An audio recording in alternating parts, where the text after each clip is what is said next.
Hello everyone, कैसे हो आप लोग? जय श्री राम।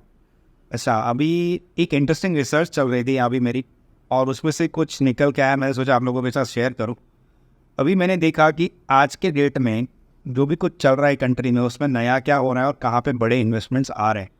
तो ये पिछले 7 साल, 10 साल और 12 साल का डेटा मेरे पास है, जिसके अंदर आप देखोगे कि सबसे ज़्यादा एफडीआई इनफ्लो आया है पिछले 10 साल में। कहाँ पे आया है और कौन सी ग्रोथ में रियल रिटर्न दिख रहा है। तो थोड़ा इंटरेस्टिंग है और आपको ये आगे जाके काम भी आएगा।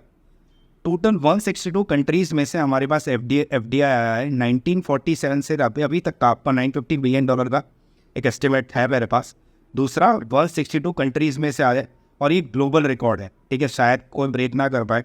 और ये पिछले 10 साल से आ रहा है कंसेक्यूटिव।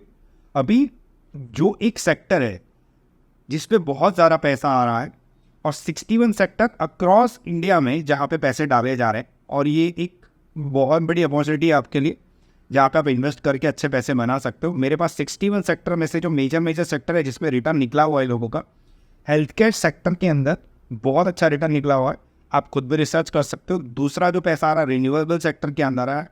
तीसरा जो आईटी सेक्टर के अंदर है। But I was surprise to see this कि जहाँ पे सबसे ज़्यादा एफडीआई इनफ्लो आया है वो आया है एविएशन सेक्टर के अंदर, एंड इट इज़ स्टैगरिंग। अभी मैं जो वेबसाइट देख रहा था, वेबसाइट है एविएशन सेक्टर की, वहाँ पे आप देखो कि जो एफडीआई आया है it is staggering near by $650 billion.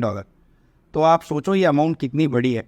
Over a period of time ये कितना बढ़ सकता है आप खुद सोच सकते हो। और ये आपको इंफॉर्मेशन मिलेगी एविएशन सेक्टर की साइड से।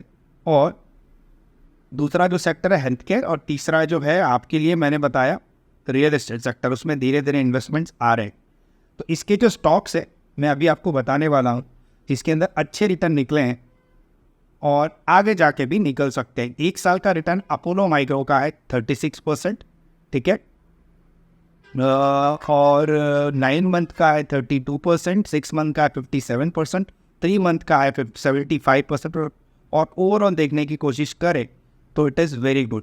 उसके बाद हम आते हैं Bharat Electronic, Data Patterns, Dream Globes, Hindustan Aeronautics, MTAR Technologies, ऐसे बहुत सारे स्टॉक हैं। फिर Taal Enterprises, Taneja Aerospace. So overall आप देखने की कोशिश करोगे तो ये सारे स्टॉक्स में बहुत ही स्टैगरिंग रिटर्न निकले हुए हैं। बट अपोलो माइक्रो में जो मैंने आपको 36 बताया, उसकी जगह आप इसको उल्टा करो तो मैं यहाँ पे बताऊँगा अपोलो माइक्रो में आपको जो रिटर्न निकले हैं नियर बाई 232.60%। ये 1 साल का रिटर्न है। 9 मंथ का है 9 मंथ का है 290%, 6 मंथ का 108%, 3 मंथ का है 59%। और अगर ओवरऑल देखने की कोशिश करेंगे तो बहुत ही तगड़ा रिटर्न है। सेम चीज़ हम देखेंगे भारत इलेक्ट्रॉनिक्स में। 1 साल का 90.96% है, 9 मंथ का 89% है, 6 मंथ का 54% है, 3 महीने का 44%, और एक मंथ का फिलहाल 16%। तो हम 1 मंथ 2 मंथ की बात नहीं करेंगे, हम ईयर टू ईयर की बात करेंगे। ईयर टू ईयर 90% की आजू बाजू बैठा हुआ है। अभी डेटा पैटर्न्स, जिसमें आप आगे के लिए इन्वेस्टमेंट कर सकते हो, मुझे बहुत अच्छा स्कोप लग रहा है।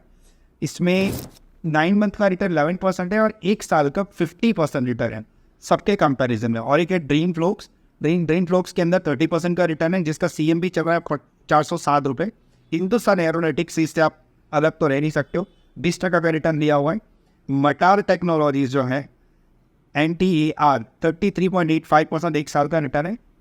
फिर सिका इंटर प्लांट, ये कुछ नया स्टॉक है, आई डोंट नो, पुराना ही होगा, बट इसका रिटर्न है 125%। टाल एंटरप्राइजेस 88%। तनेजा एरोस्पेस ने बहुत ही स्टाइलिंग रिटर्न दिया है 269% के रिटर्न। और करेंट मार्केट प्राइस जो है 114 रुपीज़ के आजू बाजू गए। तो आप देखो कि आपको किस में इन्वेस्टमेंट करना है। और एक चीज़ जो हमारे एविएशन स्टॉक है, एविएशन स्टॉक के अंदर हम कुछ स्टॉक देख रहे हैं जिसके अंदर कम रिटर्न आया हुआ है। तो आप एविएशन सेक्टर की जो स्टॉक्स हैं वो तो मैंने, जो इसके एसेलरीज जो एरोप्लेन बनाते उसकी तो मैंने बता दी। अभी ग्लोबल विस्टारा, ईटन ग्लोब, जेट एयरवेज, स्पाइस जेट। और आप जेट एयरवेज को मत हाथ लगाना, आप इन्वेस्टमेंट कर सकते हो इंडिगो, मतलब ईटन ग्लोब एविएशन के अंदर। सो ओवरऑल एरोस्पेस को लेके और एविएशन सेक्टर को लेके मैं बहुत ज़्यादा बुलिश हूँ, और गवर्नमेंट भी बुलिश है। अब रेलवेज पे तो हाथ आजमा ही चुके हो, आप इस पर थोड़ा ट्राई करो, आगे जाके आपको अच्छा मुनाफा हो सकता है। ठीक है, ये मेरी तरफ से गिफ्ट है आपके लिए। चलो, thank you very much, bye bye.